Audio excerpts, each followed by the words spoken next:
Good morning, everyone, and welcome to the New York Fed's fourth Economic Inequality Forum focused on the shecession and equitable policy solutions. My name is Marissa Casillas-Barnes, and I'm with the New York Fed's Community Development Team. Our engagement on this topic is ongoing and deepening, and we envision this as a series of discussion on gender equity and racial equity. Please note that all remarks are on the record and that this event is being recorded. There will be no Q&A. Without further ado, I'd like to introduce my colleague, Pamela Dyson, Executive Vice President of the Technology Group here at the New York Fed, to provide a formal welcome. Pam, the floor is yours. Thank you. Good morning. Good morning, everyone, and welcome to the New York Fed's fourth Economic Inequality Policy Forum focused on the pandemic's impact on the women's labor market and equitable policy solutions. The New York Fed hosts the Economic Inequality Policy Series because we believe discussing economic inequality is a critical component of having an inclusive and strong economy.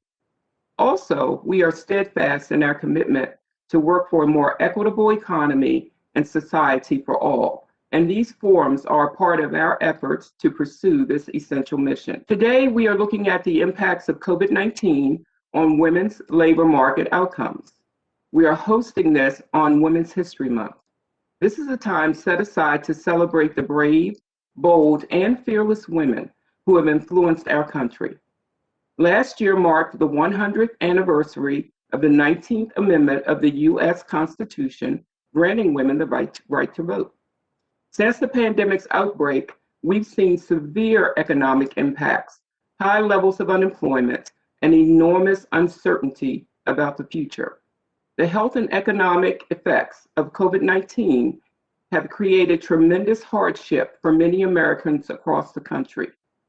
The pandemic exacerbated the gender and racial inequalities in the workforce, with women of color particularly vulnerable to the pandemic's aftershocks. A report that will be discussed later by the Minneapolis Fed notes that the pandemic and women are increasingly left in the labor force because in the pandemic, increasing numbers of women left the labor force due to care responsibilities.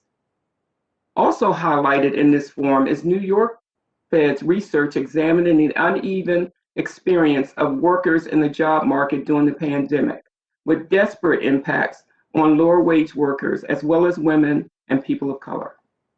We know that structural inequality inhibits growth, but there is no single solution that will address the inequalities that are exacerbated by the pandemic. These inequalities demonstrate the need for us to intensify our efforts and working with stakeholders from the community, business, nonprofits, and governments to build a stronger, more equitable foundation for our economy's future. We need to continue to have conversations about ideas and models that address the inequities that are impacting women in the workforce. Today, you will hear from policy experts and practitioners who are studying and engaged in this important work. They will offer some insights on evaluating gender wage gaps, supporting access to childcare and quality health care, and promoting flexibility and diversity and equity and inclusion in the workplace. There is so much work that needs to be done to ensure that we are fostering an equitable recovery and ensuring that everyone can fulfill their economic potential. That's why, at the New York Fed and across the Federal Reserve System, a key area of focus is to understand better what contributes to various forms of economic inequality and addressing solutions. Our economic research and analysis, which my colleagues will share shortly, highlight many of these disparities. Also, hosting conversations like this creates a dialogue around these topics and builds connections between those working towards economic inclusion. Thank you all so much for tuning in, and I look forward to hearing from the experts today. Terrific. Good morning, everyone, and thanks, Pam, and thanks, Marissa. It's really great to be here. Let me give my slide deck a moment to load. Maybe while the deck is loading, I'll start with some just introductory remarks. So as Marissa noted, the title of my presentation is Some Workers Have Been Hit Much Harder Than Others by the Pandemic.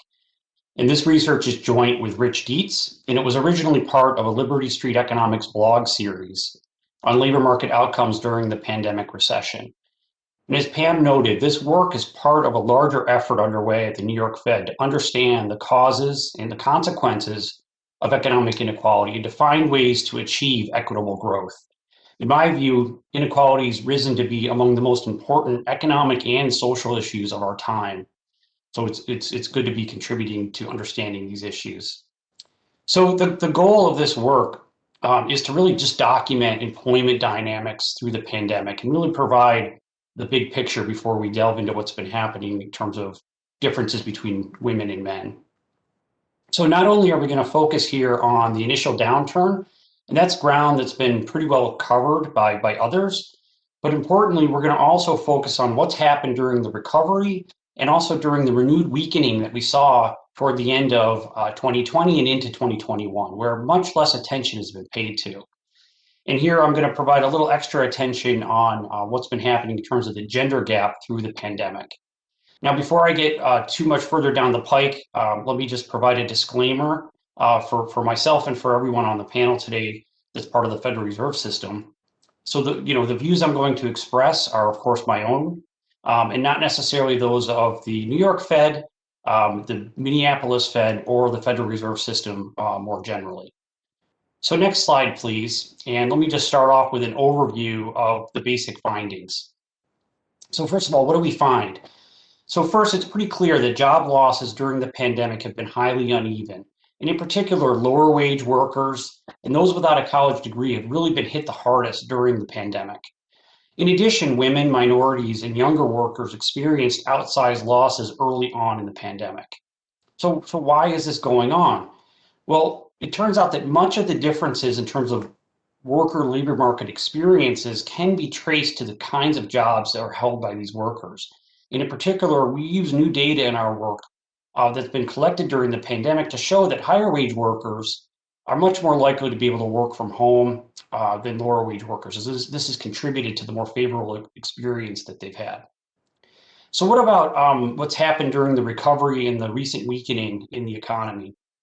So it turns out that many of the initial gaps that opened early on narrowed considerably as jobs returned. And this is especially true across demographic groups.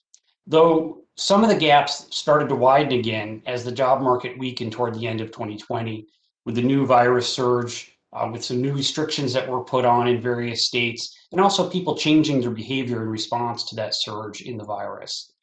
Of particular note for this session, the gap between working age women and men, has largely closed, though mothers still have a larger shortfall in jobs than fathers. And so this finding really points to the ongoing and disproportionate challenges associated with childcare responsibilities, borne mostly by women through the pandemic.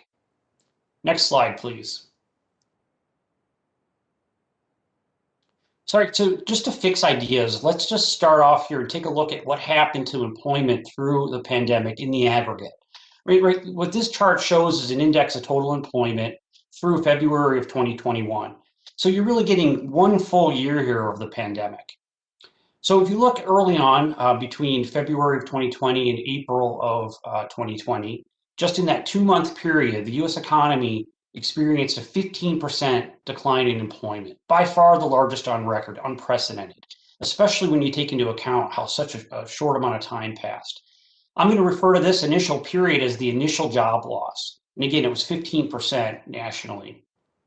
Many of the people who lost their jobs ended up unemployed, but some of these workers also left the labor force altogether. It's a combination of both of those things. Now, between April and into the summer months, we could see that there was actually a pretty strong rebound, much stronger than most forecasters expected.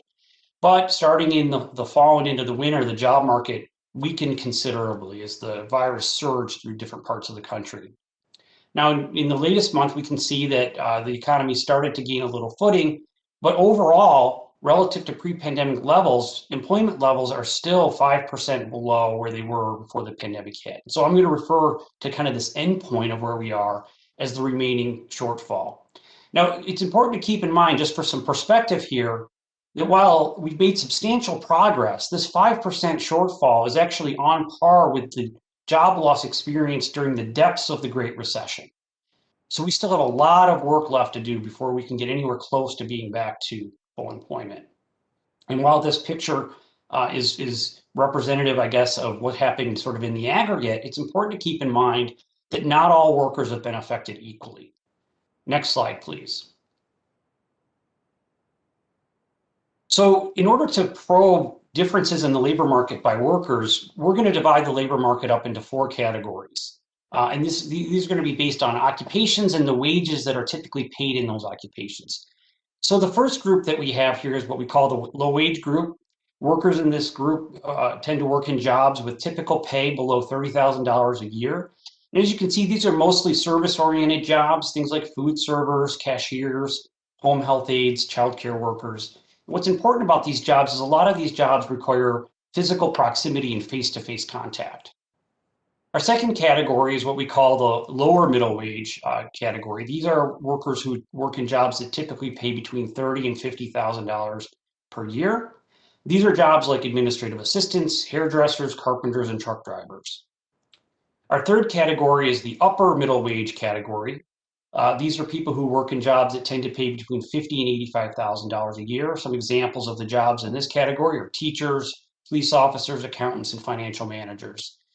And then lastly, in our high wage category, we have workers that work in jobs that tend to pay above $85,000 a year. These are software developers, engineers, lawyers, and business executives. And just in terms of the way that the proportions shake out, on average, the low wage category and the high wage category tend to represent the top and bottom 10% of workers, whereas those two middle categories, on average, contain about 40% each of the workers in the labor force.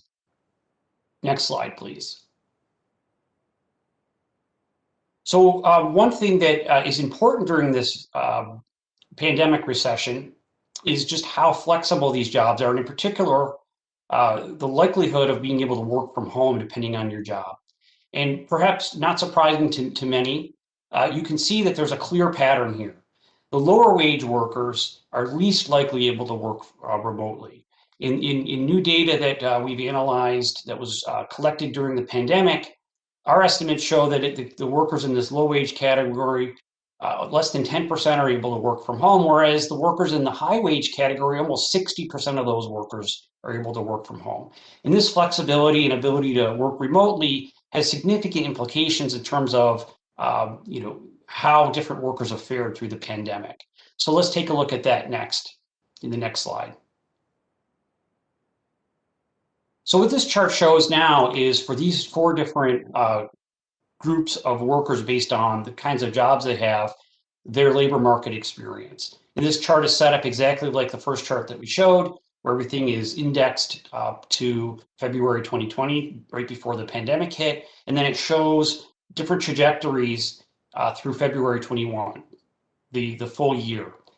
So the first thing that just jumps right out here is that low wage workers in red here were really hit the hardest. You can see that this initial job loss was almost 40% compared to that 15% on average. And while there was a very strong rebound among this group also experienced a pretty significant weakening as the economy faltered with the virus surge in the winter, and still is finding itself 13% below where this group was pre-pandemic. That's a very sharp and significant employment pattern. Now contrast that with what happened with high wage workers, the blue line. You can see that through this initial wave, jobs were pretty much steady. And in fact, during parts of the pandemic, this group actually experienced some job gains. And so while there's been wiggles up and down, more or less, the high wage category has had a pretty favorable experience and really does not face a shortfall right now. And then the 2 gray lines represent the 2 middle categories. And you can see here that, again, there was a fairly substantial job loss. And in fact, the lower middle wage category experienced sharper declines than the upper middle wage category, 20% compared to 10% early on. But then as the pandemic has progressed, you can see that there has been some rebound And both of these groups now are roughly 4 or 5% below pre-pandemic levels. So sort of right in the middle. So, a big part of what's going on here is that certain sectors like leisure and hospitality were hit particularly hard. Some workers were able to work from home at a better clip than others. And these characteristics of the job and sectors that were hit are a big part of what's been explaining these patterns. Next slide, please. So more generally, what you can see here is that this has actually been a pretty uneven experience overall.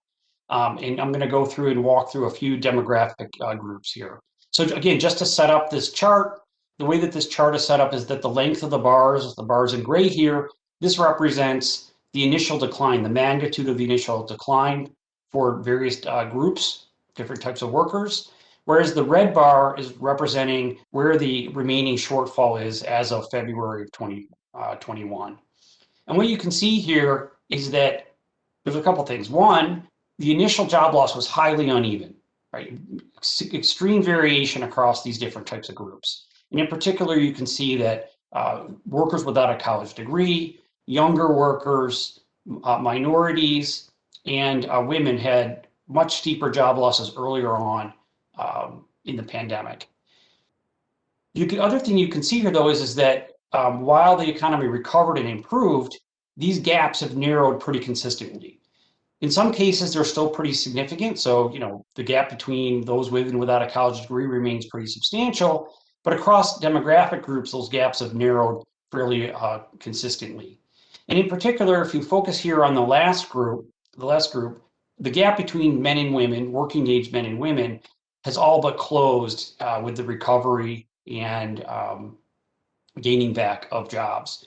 So what I'd like to do now is probe into this a bit more. Next slide, please.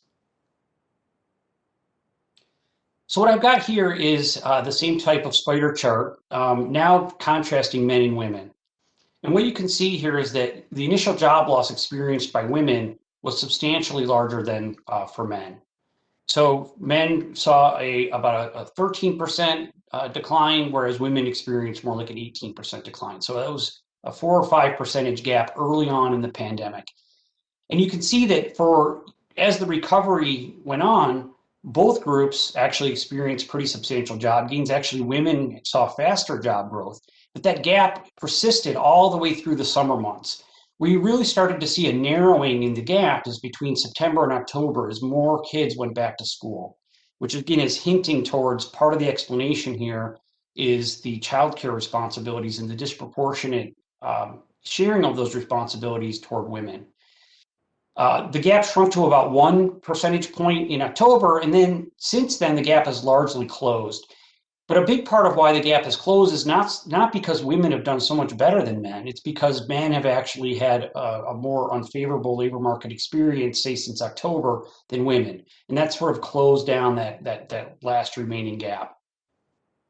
All right. So what are some of the explanations for why this pattern is held? Next slide, please. All right, so the first thing to be aware of here is that women have tended to disproportionately work in lower wage jobs, and in particular, and also equally important, disproportionately less likely to be working in the high wage jobs.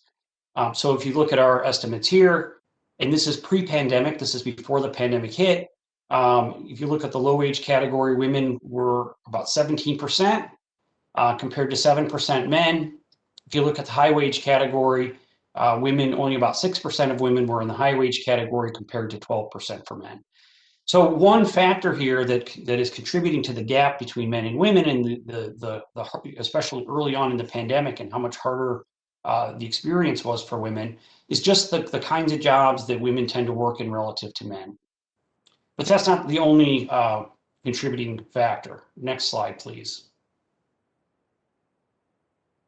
Here, what I'm doing is honing in on mothers versus fathers. And the way that this is defined is that these are men and women with children at home. That's how I'm defining fathers and mothers. Okay, and while you can see that fathers and mothers actually had a more favorable experience than women or men without kids, So the drop wasn't quite as sharp for either groups, and this largely reflects that these groups tend to be a bit older than men and women without kids, but it also reflects the kinds of jobs that these folks have. You can see that the gap between mothers and fathers was much more significant than overall in between men and women without kids. In fact, you can see fathers were experienced a job loss of about 7% compared to a 15% for women with kids early in the pandemic. So you're seeing an 8 percentage point gap. That's double the gap for overall.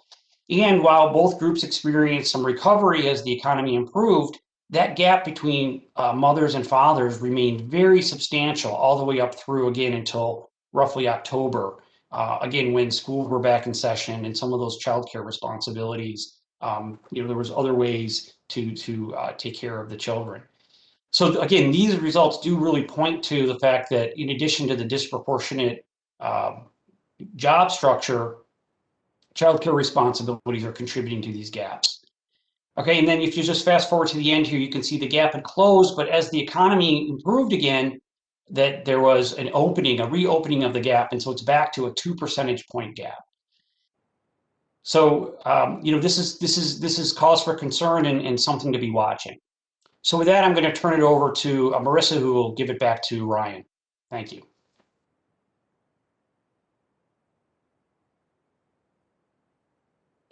Jaison, thank you so much for your analysis and for your continued partnership with the bank's community development team.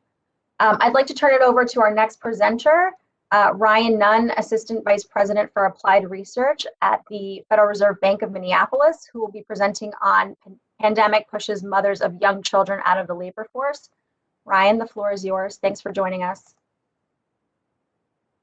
Thank you, Marissa, and thank you very much to the New York Fed and all the organizers of the Economic Inequality Policy Series.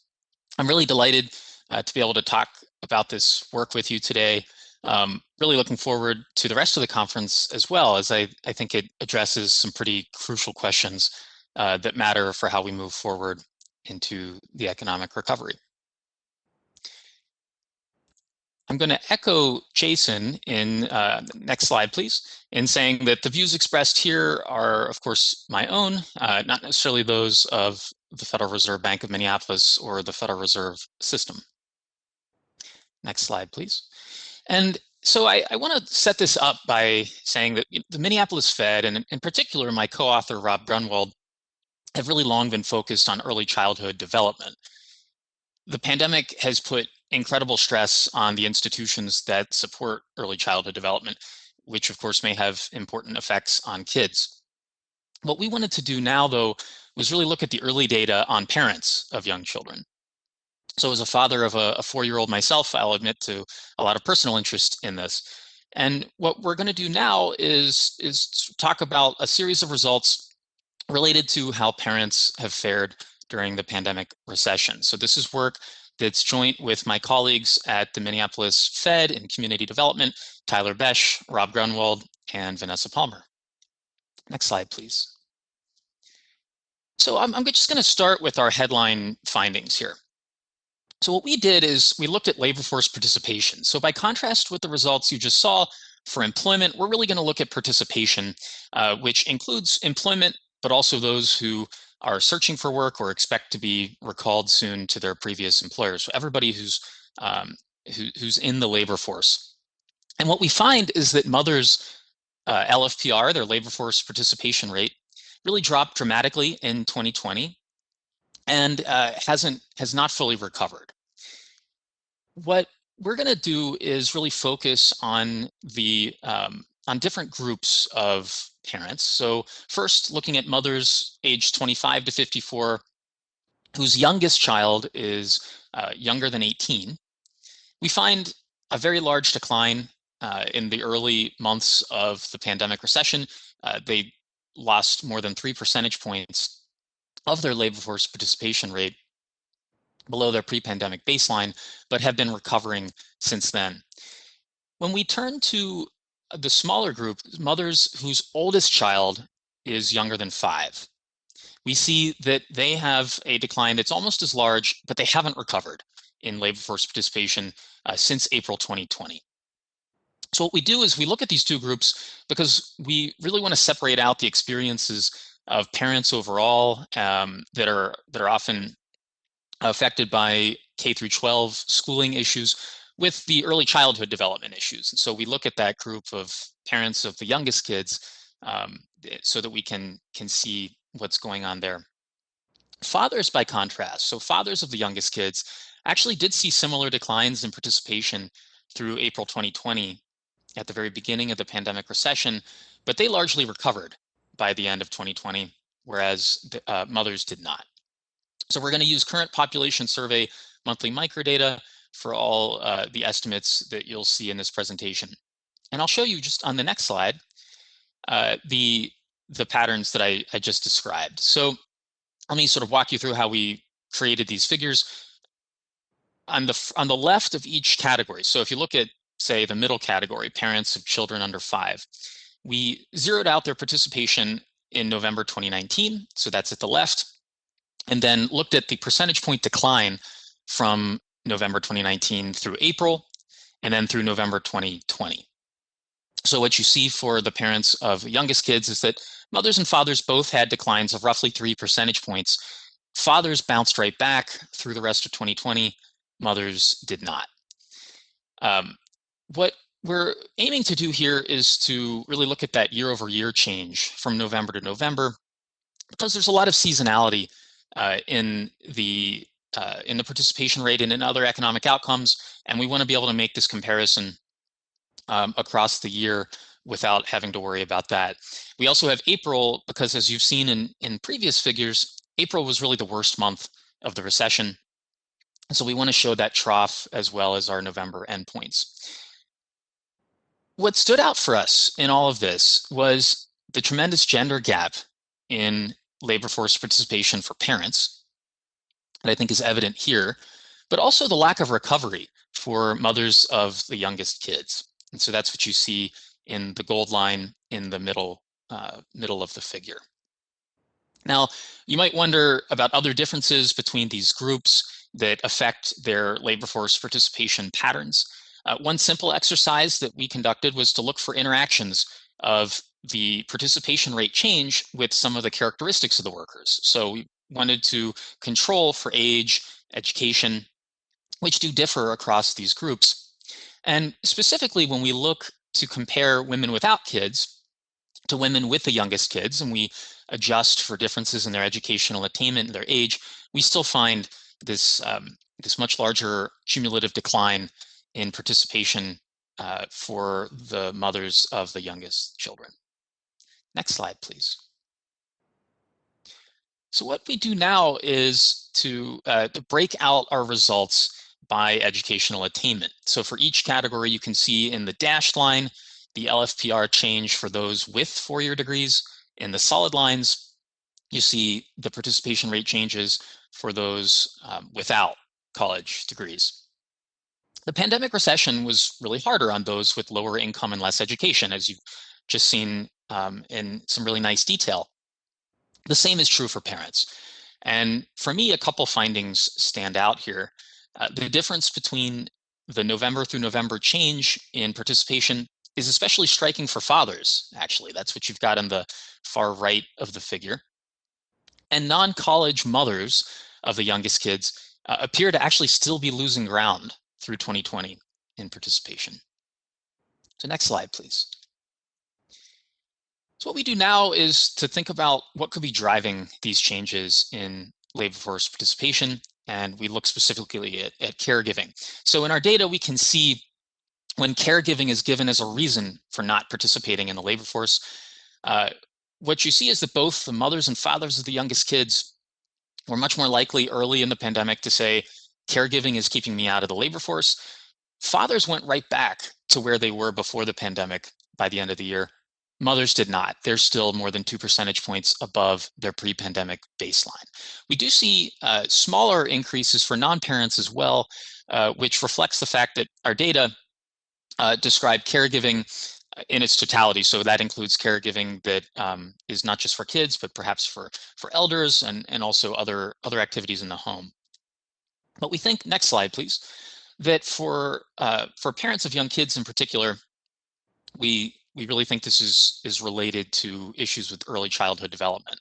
So in some states, disruptions in the childcare sector likely affected care availability and therefore the ability of parents to remain in the labor force. So for example, in spring 2020, about 20 states closed childcare providers for some period of time, with the exception of those serving essential workers.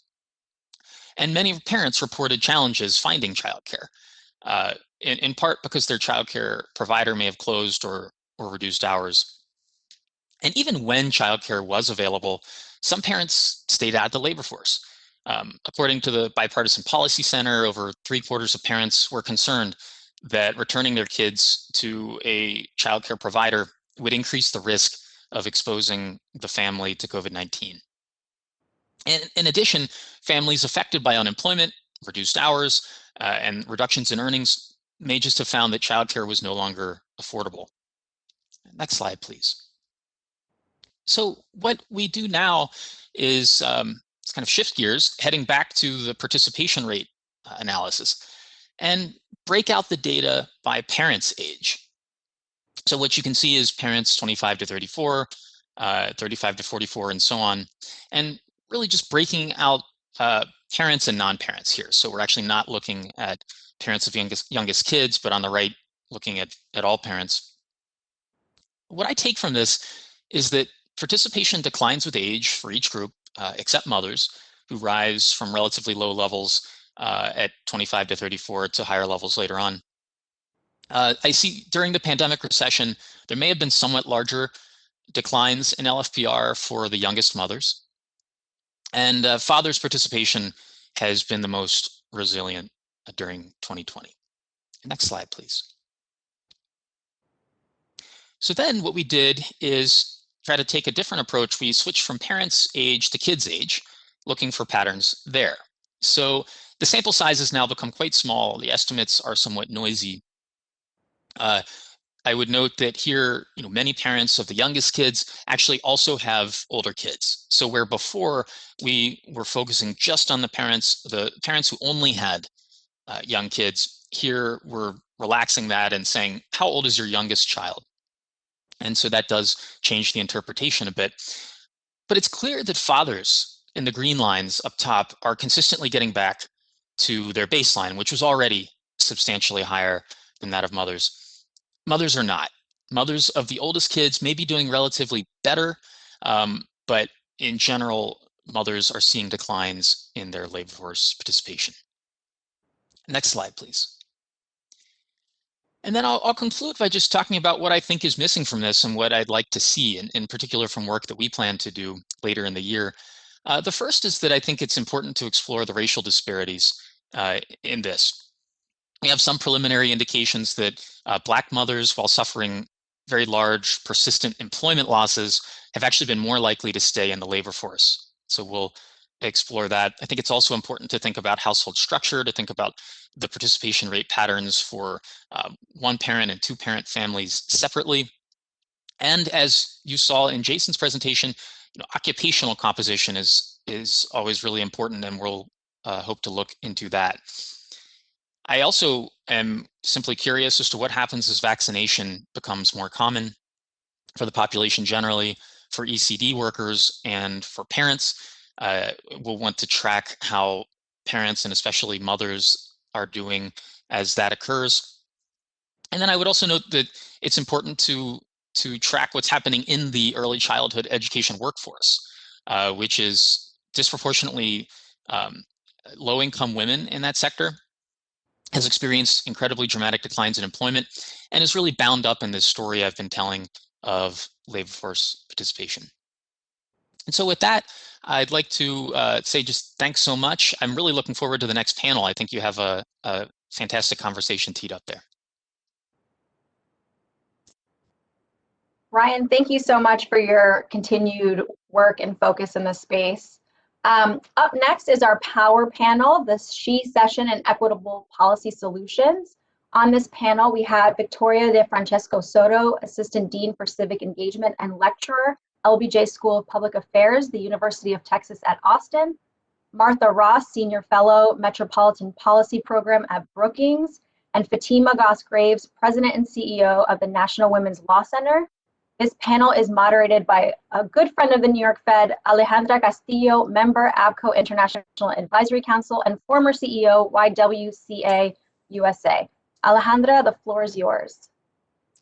Thank you so much, Marissa. I hope you can hear me well. I am so delighted to be moderating this panel because it's a panel of, as Pam said, of brave, bold, and fearless women.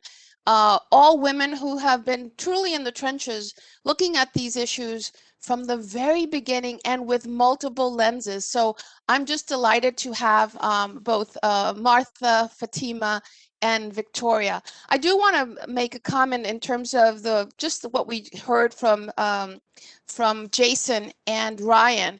Indeed, we have to make sure that we have an intersectional lens as it relates to race and gender, but more importantly as well, looking at the future of work. So this conversation is going to bring all of that together and really give an on-the-ground perspective as well as a very in-depth policy perspective.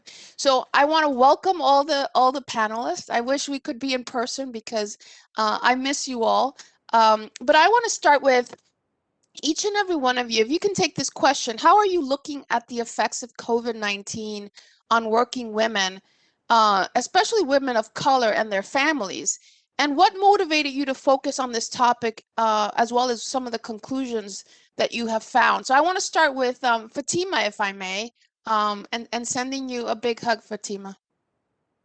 Well, thank you, Alejandra. I'm so happy to see you, and I look forward to our deep work together on this in the future. I mean, I have to say that we are in a really extraordinary period around women and this pandemic because of the forces, with them being disproportionately frontline workers, more true for Black and Latina women, disproportionately called upon to caregive and work and homeschool and all of the things at the same time, and disproportionately losing jobs, both because of job segregation, where they are more likely to be in some of the sectors that have just shut down, but also because of caregiving. And it is that last piece around the long time effect caregiving will have and on women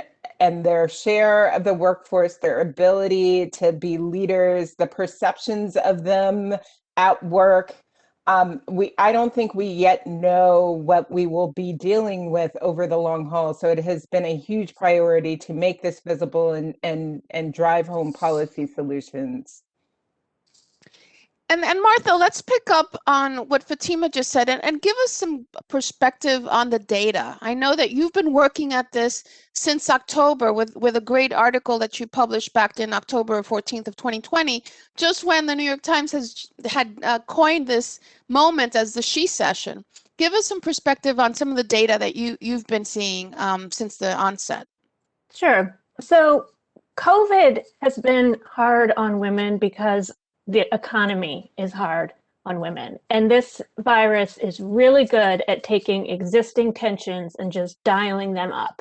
So the problems facing women in the economy have been obvious for a long time, but they've been inconvenient to address because they're so baked into the general operations of our economy and our society. So here, what I want to call out particularly are two things. One is that women are disproportionately likely to earn low wages, and that our family and childcare policy is totally insufficient for our modern labor market.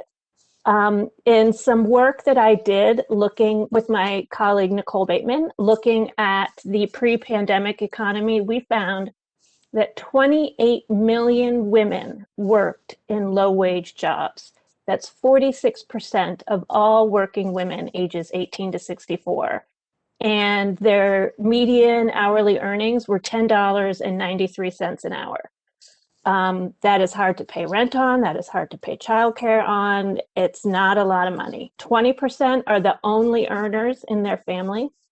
Another 30% live in families where there is another earner, but that other earner also earns low wages. So that woman is bringing home a major part of the family budget.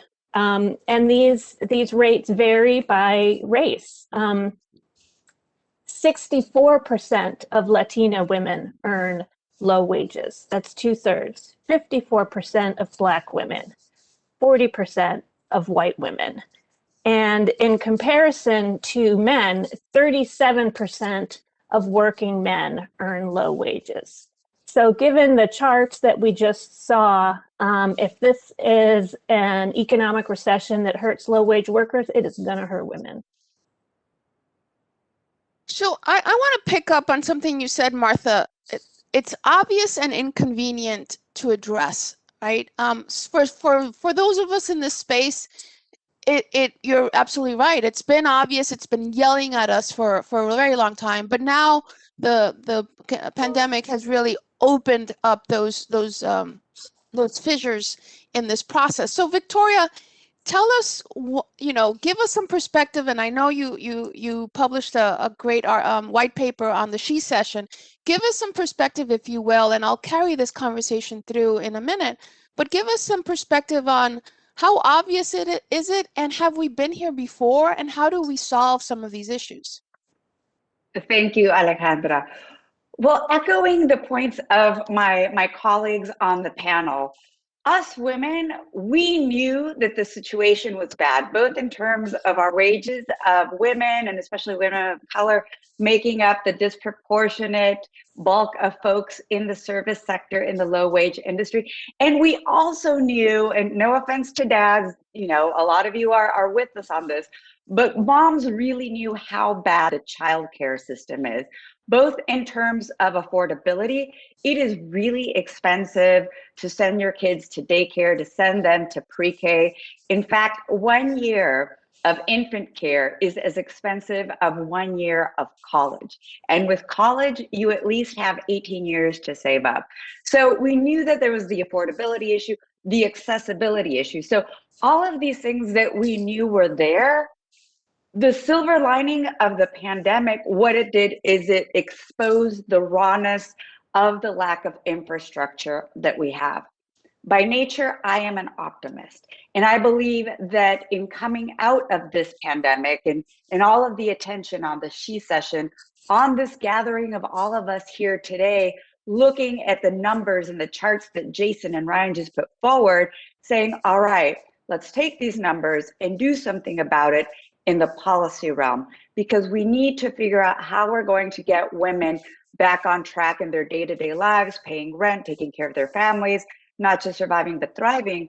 But another thing, Alejandra, that I want to underscore, highlight, yell from the rooftops, is think about the long-term implications for women, because it's not just about the earnings today, but what we're paying into our Social Security, what we're paying into our 401ks, 403bs, you name it. What are we doing about that future that is also affected by the right now? So I want to push us to think about not just getting us back on track, but getting us in a place where we can actually thrive. So picking up again on all these different threads, which you are all highlighting, I want to go back to Fatima, because Fatima, you live and breathe policy. You are inside the Beltway, looking at this from a systemic way. What are some of the policy solutions that are now, thankfully, hopefully, bubbling up that we should be rallying for as you look at the future landscape? Well, one of the things that we had to do is sort of stabilize our systems, and that's how I saw the American Rescue Plan and some of what happened. Our ability to invest in childcare in a way that actually could stabilize the system, and I think Congress came together and did that. But to the point that Alejandra made and that Martha made around the fact of low wages, we have to grapple with the fact that the federal minimum wage hasn't gone up in over a decade, and for tipped workers, we're talking many decades, and and we saw during the pandemic the consequence of that as tip workers struggled to access unemployment insurance in the same way as other workers. So raising the minimum wage and having one fair wage is a key part of the policy solutions.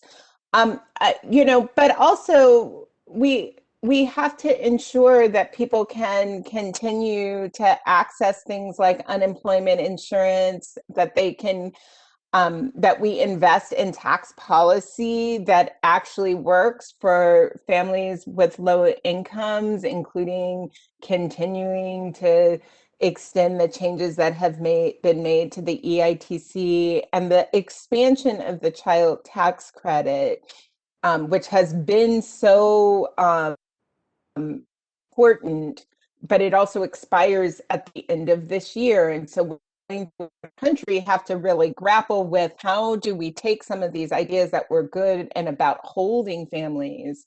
The last thing I just want to say around care, many people were dealing with child care challenges. Other people were dealing with child care challenges for children who were older because of school closures. Other people have been dealing with long-term care challenges with elders, with people with disabilities.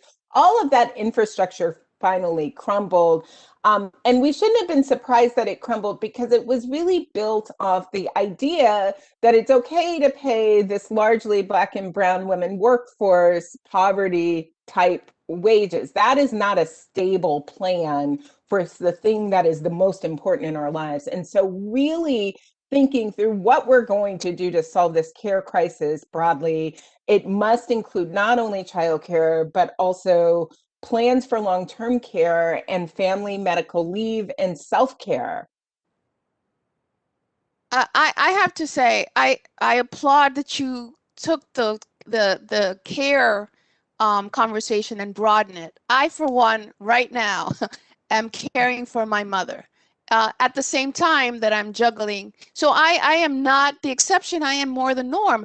So I want to take a economic hat, Martha, and bring the conversation again to how does this all undergird our economic recovery and focusing on women. One of the things that Victoria's white paper showed is that the OECD tracks childcare and of the top industrialized countries, and the US is at the bottom. How do we actually start to also focus on this narrative that if we are going to recover and thrive, it has to be anchored around the needs of women, particularly in so many different ways. So hence the term shecession. So give us some perspective of what you're seeing as well. Well, we need to look at job quality when we're thinking about economic growth and economic health. Do jobs offer paid leave? Do they offer decent wages, stable scheduling? All of these things are important for anyone who cares for anyone else. And we also have to look at social policy. I mean, regarding your comment about the OECD, do we assume that people are only workers and that everything else in their life should bend to the demands of the labor market? I think we should not. I think we should do more to support women as caretakers and as workers. And that means a whole set of social policies designed to allow people to raise healthy children, not in poverty, not always stressed out because they don't know what their schedule is next week and they can't find childcare. We need to look at people as not just workers, but as people. And I want to also, as you think about how do we also prepare for the future of work, right? We saw that there's differences because there is also a transformation happening in the workforce, in the types of work. How do we now help women also be well positioned for the future of work? And Victoria, I know that you touch on this. Give us some perspective on that as well, because, are we to assume that all the retail jobs will be coming back? Are we to assume that there are different types of sectorial jobs that will most likely not come back in at the same rate or in the same numbers? Alejandra, the very short answer to that is no. But here's why. You alluded to this. We're at this pivot place, right?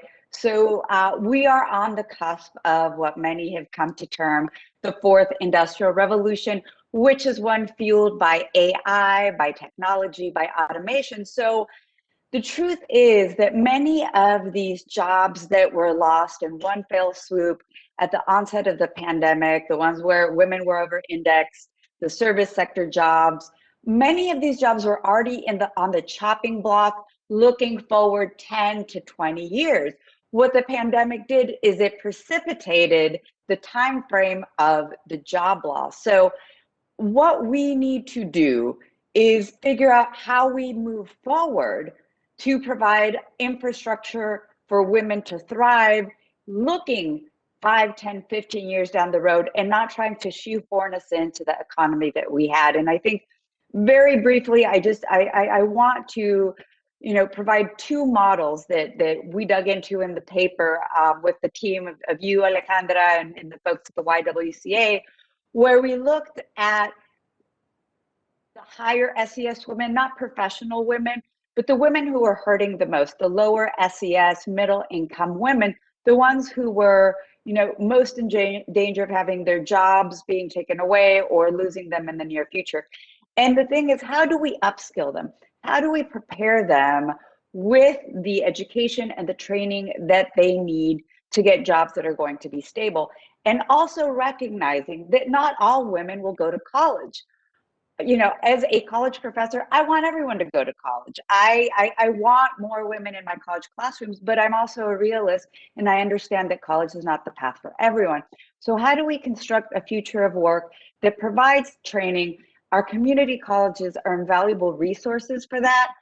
Community colleges that can provide these stackable degrees, say in the medical professions, for example, that can also provide childcare at the same time. And another area that is very interesting because of the baby boomers are retiring is looking at how women can enter non-traditional female fields. So apprenticeships in welding, in electrical works, in this type of stuff that pay a good wage and don't require a college or higher degree. So I think that we need to think about what are the pathways that we can lay out for our women to where they can make not just minimum wage, but a secure, livable wage. So Fatima, let me go back to you because, if anyone knows you, you are truly on the ground. You have your finger on the pulse here. What are we missing? There's been so much conversation. We have incredible panels all the time. What are our legislators, decision makers, policy makers, the administration? What are we missing that we should all start to really rally behind? I know that the stimulus package has many, many different efforts and opportunities, but where else should we be paying attention? So I have to just begin where I think Martha kind of ended, and that is, the ARP really, in my view, was about stabilizing and ensuring that we didn't continue to fall off the cliff that we have been on. We're about to begin an additional conversation around what it looks like to have jobs and infrastructure and recover equitably in this country. And we can't disconnect what has happened in the last year for women from what recovery looks like. And that's why you can't separate the conversations around job growth from job quality. Part of the reasons are these systems and the care infrastructure and other pieces crumbled was because we haven't paid the right attention to the quality and pay in these jobs. And part of the reason that so many families were in so much deep pain this year is because people weren't sort of sitting on a just in case there's a pandemic fund going into what this recession. They were struggling to make ends meet under our under our pre-pandemic situation. And so part of what I would like to see in this jobs and recovery conversations that I'm really hoping people have in earnest is an approach that actually puts the sectors that were hardest hit and women in particular at the center of that conversation.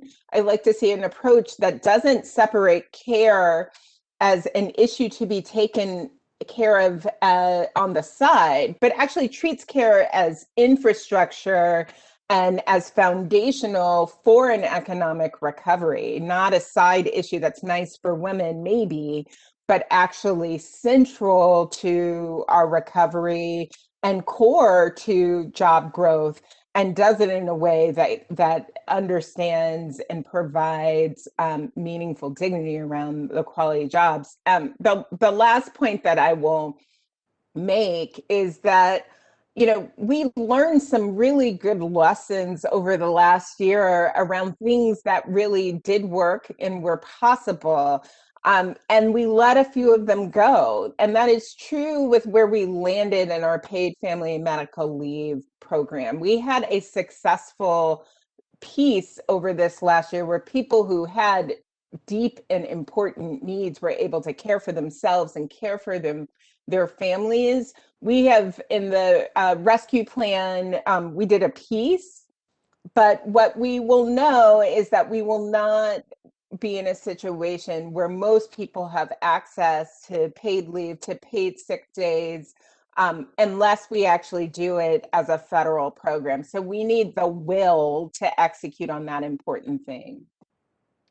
Thank you, Fatima.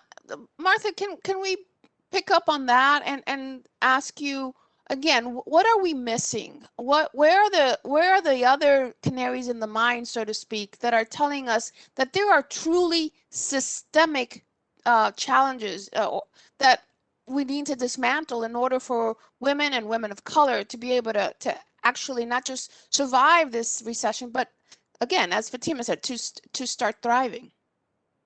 Yeah, I think of that in two buckets. The first bucket is that this is still fairly short-term-ish, but we're still 10 million jobs short of where we were about a year ago. There are not enough jobs. And it is hard to see especially with the level of uncertainty we have now about the virus, the private sector picking that up. I mean, how many years did it take us to recover from the job losses of the Great Recession? I mean, we called it the jobless recovery. Hopefully we are not headed in that way again. I don't see how we get out of this without a commitment to federally subsidized jobs that can do all sorts of things. Some of them can be targeted towards young people just at the start of their careers who are getting off to a historically awful labor market. Some of it can be organized as sort of a core, like modeled after AmeriCorps type things. We can also look to the Work Progress Administration. We have so much important work that we need to do. We have so many kids that need tutoring, so many kids that need positive socialization with each other and with other caring adults. We have infrastructure projects, we have public works projects, environmental conservation. We should get this going in this current crisis, but we should keep a publicly supported jobs option continuing after this crisis because there are always people who never, even in strong economies, there are always people who are still on the margins and who need a leg up in the labor market. And that's a great segue, Martha, as we kind of turn the corner and also ask ourselves, what is the private sector's responsibility or role in this effort, and as well as state government? And Victoria, I'd like to, ask the question to all three of you, but let's start with you just to see what's happening out there, because now I want to look at what is the future and how do we how do we leverage all of our tools and support to really start designing a better future as we get through this pandemic? Alejandra, and I really appreciate this question. As someone who has lived outside of the Beltway my whole life, I have been front and center in seeing the power and the influence of our state lawmaking bodies, our county lawmaking bodies, our city council. So I think that we do need to have this toolkit mentality when we're looking at the recovery of women from the shecession. Let me zero in on the childcare piece and that provision. We're seeing money coming from the federal government in the form of block grants, as well as in the form of child tax care credits. But states and localities can also make a solid push here.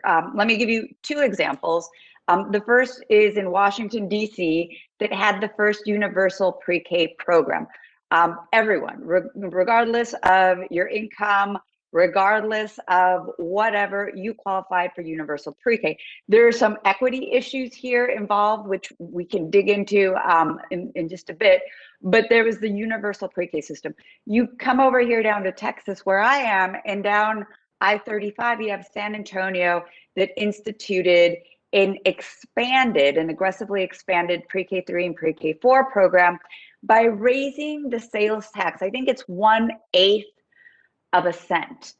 And so even though there's not a lot of appetite to have, say, states fund universal pre-K or localities to do that, I think that cities can get smart about how they do that and how they're able to target the neediest among those in their population. So I want us to think about that. I also want us to bring in the private sector as well and figure out what are ways that the private sector can help, especially its female employees. This tends to focus a little bit more on women in the higher strata, the higher SES, but thinking about more flexible workplace models for women so that they can stay home a couple of days a month, you know, something that beforehand was crazy to think about, but now is something that is very much accessible. So let's think about our state and local governments, and let's also bring in our employers and bring in those HR departments to figure out how we can fill in some of those gaps that are still out there. There's some very big gaps indeed. Fatima, I actually wanted to turn it back to you because I know that you are very involved in Washington D.C., but your organization has such a broad reach and breadth of influence as well in both state and local government, but also with the private sector. Are you witnessing any type of interest or growing participation of either state and local and or the private sector? I actually think we're seeing both, and it is exciting to see. We've seen, in terms of the private sector, I've seen a number of companies both line up with us on the policy front in support of childcare, in support of policy measures like the Pregnant Workers Fairness Act, which is a baseline bill that basically would say pregnant workers, if they need accommodations as a part of even a healthy pregnancy, can get them from their employer. So if you're a cashier and have a need to sit on a stool rather than stand all day, or you're working during COVID and there's an opportunity to work in the non-COVID wing of your hospital, that is a sort of accommodation that could make the business community is lined up in support of that with us really deeply.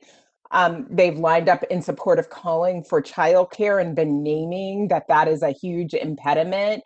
And we have seen a number of employers taking leading action to think about how to provide more support for their workers who are caregivers, thinking about how to adjust what may have been more really rigid rules and understanding that a little more flexibility is going to be needed for this period where schools have been closed. And state and local policymakers have been innovating. They've been innovating on raising the minimum wage, on equal pay, on passing measures around fair schedules and paid leave.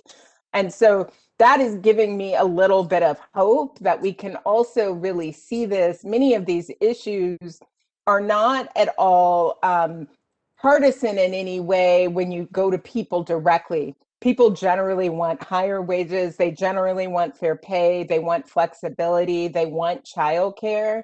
And there's a huge disconnect between what people say they want around the country and sometimes what our policymakers do. And so movement in the states and locals and with corporate partners is a really important part of actually moving federal policy. So let's take all of this very rich and robust conversation, and I want to turn to each and every one of you. Tell me something that we have not covered that is top of mind for you. You know, these conversations are fantastic, but it's such a broad conversation and topic. What are you looking for? What type of allies do we need? How do we move this needle at this moment of urgency? What is not being spoken about that you think we need to drive home? And I want to start with Martha. I mean, Martha, you've been covering this issue from October, and you have a particular vantage point. What are you seeing that the rest of the participants, we have 140 participants here, from everything from researchers and policymakers, what do they need to hear more about what's going on? We need to focus on job quality as it relates to, I would say, firm productivity and efficiency. I mean, often we put job quality as perpendicular to efficiency. If you look at it as a zero-sum game, it's just more wages, lower profits. That is one business model. We don't have to accept that as the only business model in play. One good example of this is, it's kind of wonky, kind of nerdy, what the US government has done through a network of manufacturing extension partnerships, which work around the country with firms to improve their, on a whole range of things, their HR policies, their quality, their speed. And we have this assumption, I see this a lot in workforce development, where a mantra is, you know, be employer driven, which is true. You ask, you don't want to just train and pray, throw people over the fence and hope for the best. But we should not assume that employers are always thinking as strategically as they could be about how to meet their business objectives and how to hire, train, and retain their staff to meet those business objectives. I mean, we know that it is a workable business model to pay your workers higher, to cross-train them across functions, to give them discretion, to give them benefits in traditionally lower wage industries. We know this is possible. I think we need to encourage more of that. And thank you, Martha. I'm very familiar with the MEP program, having worked at Commerce for quite some time. So I truly embrace that model as well. And I think there's a lot that we need to dig into that. And hopefully with the American Recovery Act, more of that will happen. Victoria, let me ask you the question as well. Of everything that we've spoken about, what's top of mind that we should be drilling down on as well? We need to bring men into the conversation. So the topic of this panel, of this event today, is about the She Session, is about focusing on women, but we also need allies in this. We need to have a whole community approach, and that means men and women. And I think it's also highlighting to folks that aren't initially natural allies, the return on investment, just plain and simple. The return on investment for the companies who hire working parents. When we invest in childcare provision, high quality, affordable childcare provision, you're not going to have parents missing work. You're not going to have all of the losses that would otherwise come with unstable childcare. We know of the return on investment in early childhood development. When we provide our small ones a strong foundational base, we know from extensive resource that they have better economic outcomes, better job outcomes. We don't see as much in terms of criminality. So you have the return on investment on the individual. And we also know that we have a return on investment in terms of the community as a whole, and going broader than that in terms of our GDP. So what I want us to think about is, how do we uplift women? How do we focus on these issues very much related to women, but with a broad coalition? And I love the broad coalition. Fatima, you know, you are such a expert in so many of the issues that we've talked about. I want to also have you bring forth the multiple lenses that you also bring to these conversations, whether it's the lens of LGBTQ community, the lens of women of color, the lens of the different demographics. What are we missing, and what do we also need to start drilling down on? Well, I think we'd be making a mistake if we didn't divide up our data where we have it by race and gender together as a practice always, right? And so sometimes if you don't do that, you'll miss the fact that, for example, we had 1 month where the headline was "Women lost all the jobs in this month."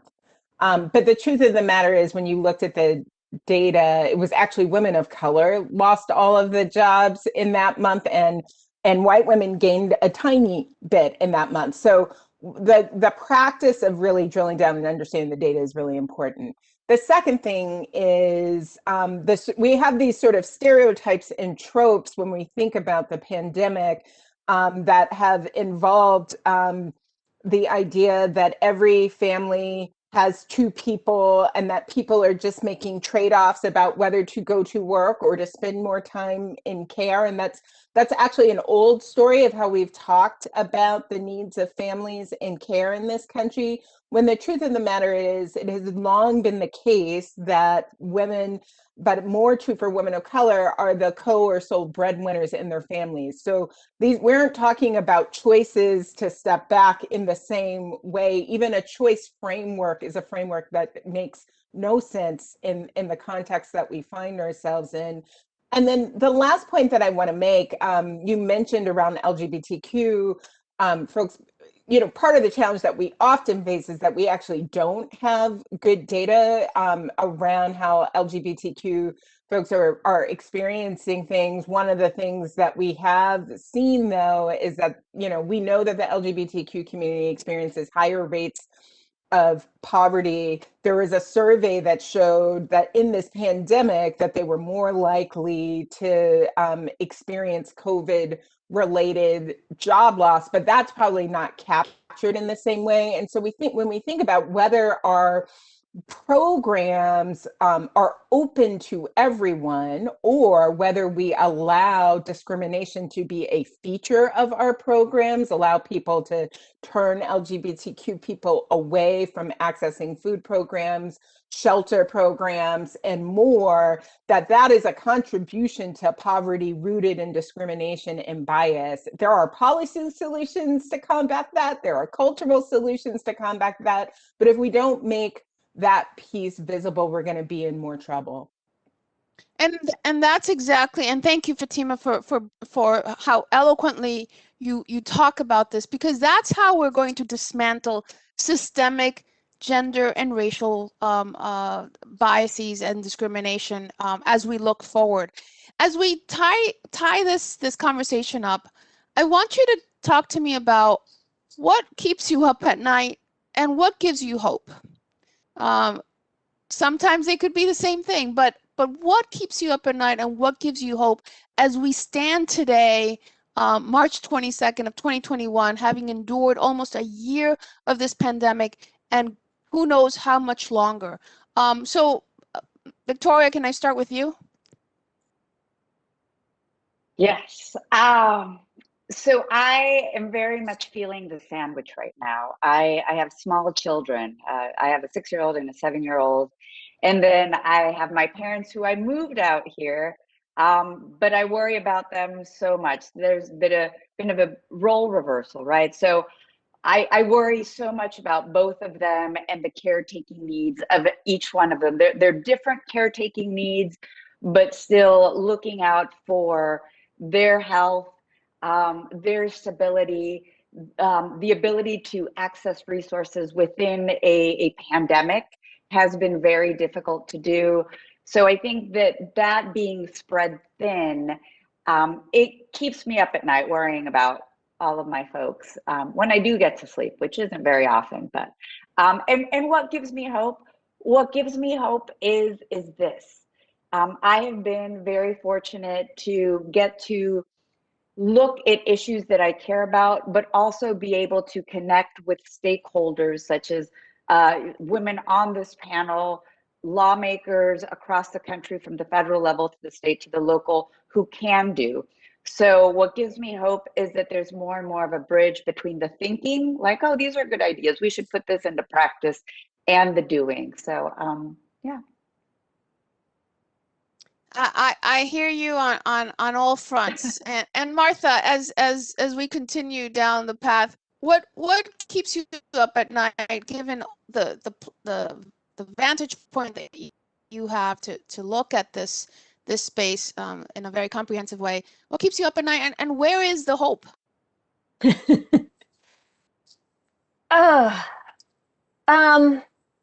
What keeps me up at night? There are many things. I'll pick one of the more personal things, and that is that I also have school-age children, and watching our school system and the mayor try to adjust a humongous bureaucracy in a short amount of time is sobering. And I worry, and mirrored, look at our Congress, and it is kind of amazing how much legislation they have passed in this year. I don't think, I would not necessarily have bet on it. They did come through on a squeaker. But I worry about sort of basic bread and butter governing capacity right now. We have so underinvested in our public sphere, our public health, our testing, this is such a collective problem. And for so long, we have framed government as the obstacle rather than the vehicle for the solution. Like, we have a lot of rebuilding of trust and confidence and capacity to do. And what gives me hope is that this recession and virus, although they have hit disproportionately some of the most vulnerable among us, it has hit everyone. And it is impossible to ignore how problematic the previous status quo was. And so I'll leave it at that. Thank you, Martha. I greatly appreciate your comments, because you're absolutely right. I believe in government, and it has been really sobering to see how our system has responded, for better or for worse, but it has underscored that we need a strong and functioning system of governance to get us through this. Fatima, I know that there are a lot of things that keep you up at night, knowing you well, but I also know that you are somebody who looks at the hope. So I'd love to hear your answer. I mean, the American Rescue Plan gave me a lot of hope. There was so much risk that we would do far too little, and that the strategy would be to deepen poverty, and that would be okay. And so coming through with a holistic plan to stem the tide and support families and communities, small businesses in this moment, it gave me hope that we as a country can do big and important things. It left me feeling really good. The thing that keeps me up at night is that people will think I'm done. And the work is just not done. it's not done given what we know in terms of how much of this is going to expire. It's not done because we didn't actually do things like address minimum wage. We didn't actually fully address the range of building long-term care infrastructure. And it's not done because we're going to have to make a determination about whether or not is this going to be sort of a jobless recovery, or recovery where there's a financial recovery that people don't fit. Are we going to leave unemployment for women at shocking rates and be okay with it? So we aren't done. So the thing that keeps me up at night is that we won't have the will to actually take the next important steps. So with the 5 minutes that we have remaining, because I don't believe that there's ever a free lunch, but here's what I want to go to. What should we task? How do we task the participants that are listening to us, the folks who took time today to be present with us? How do we empower and also let folks know that they have a role to play? What is that call to action that you would leave individuals with so that we don't think that the work is done? Any thoughts, Victoria? I feel very strongly in this need to bridge. For many folks on this call who may come at the issues of economic equity from a more academic, a more scholarly lens, I push you to get your data, your research in front of stakeholders who are making decisions. For those on this call who work on the ground, who work with practitioners, with childcare providers, with women who are really in the trenches, I push you to reach out both to the scholars and to the stakeholders and elected offices to really provide that human face. Because I think that in order to get movement and traction on these issues, we need both. We need the stories, we need the lived experience, we need that power that comes from that core feeling, but we also need the cold, hard facts that back up why this is something that we should be pursuing. Thank you, Victoria. I knew you wouldn't fail because you are a professor, so I'm sure the homework is always front and center.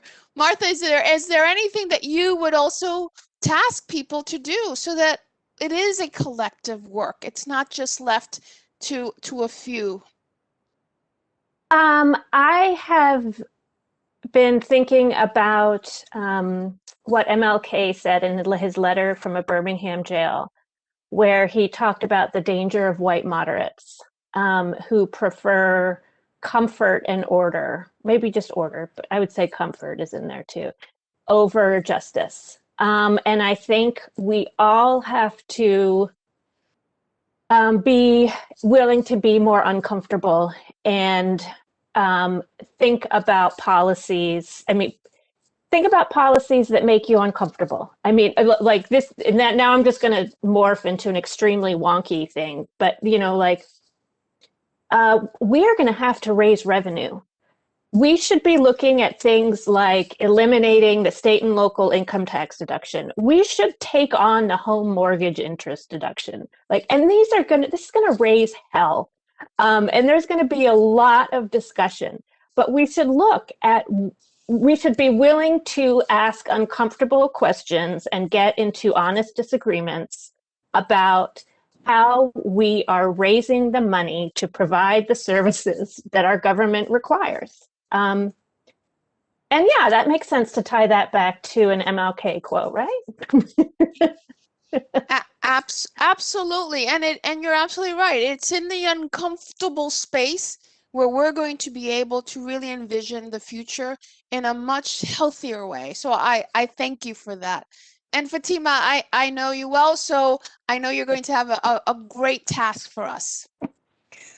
Well, so one of our opportunities right now is to change the stories that we have in our head about people in this country who have the lowest incomes.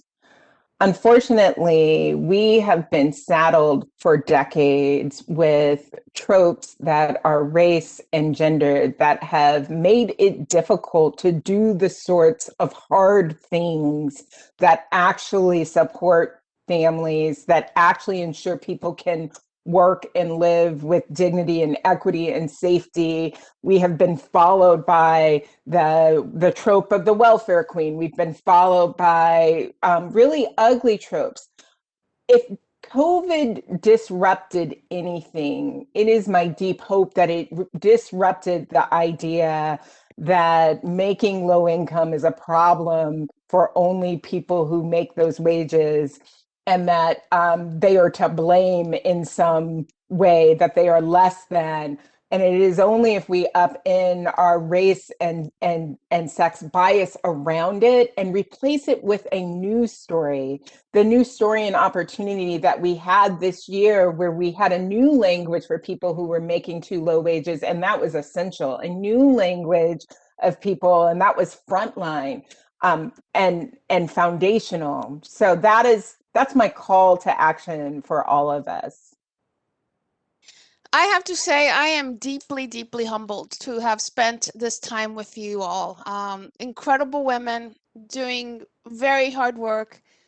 Victoria, thank you for the message on the bridge and building bridges across so many different arenas.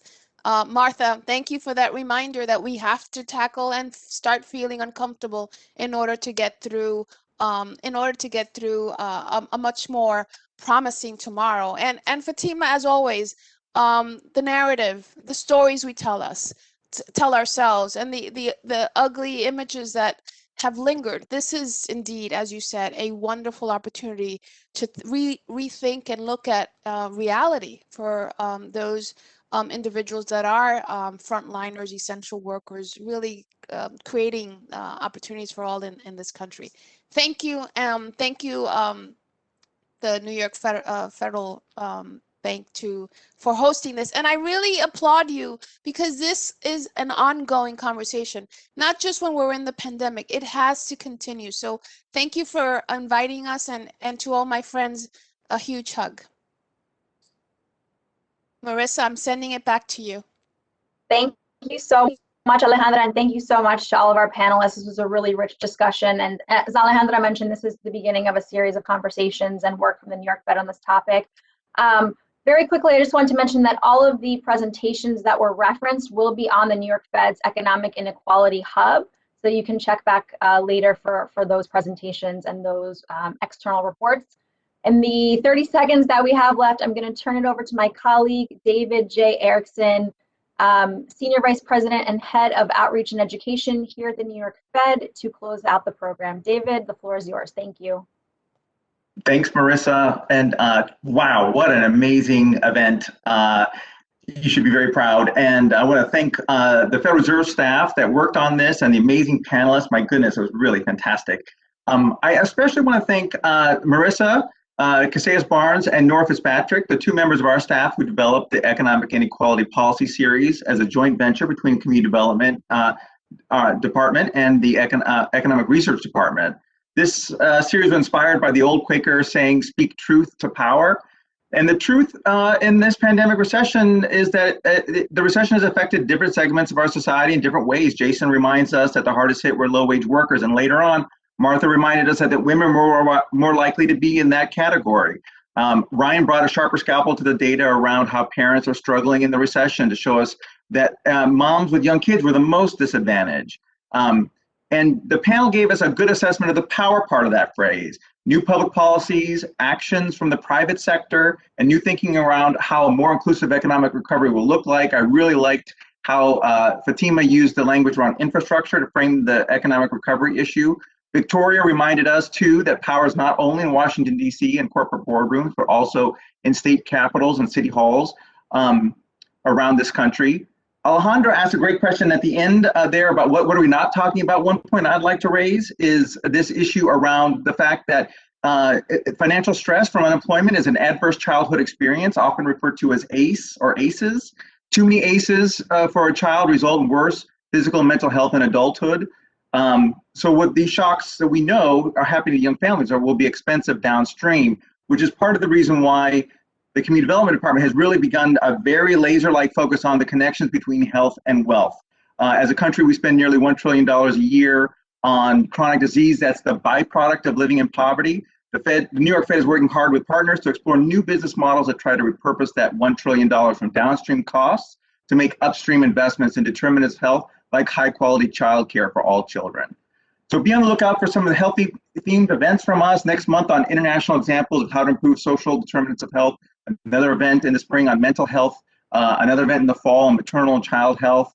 And what I used to love to say when we were in the building on Wall Street was that you, the audience, own it. It's your building. We're here to serve you by hosting these conversations. Please be in touch with us. Please let us know what topics we need to be raising and what kind of conversations would be helpful to you and productive to sort of help create an economy that works for all segments of society. So thank you all for joining us.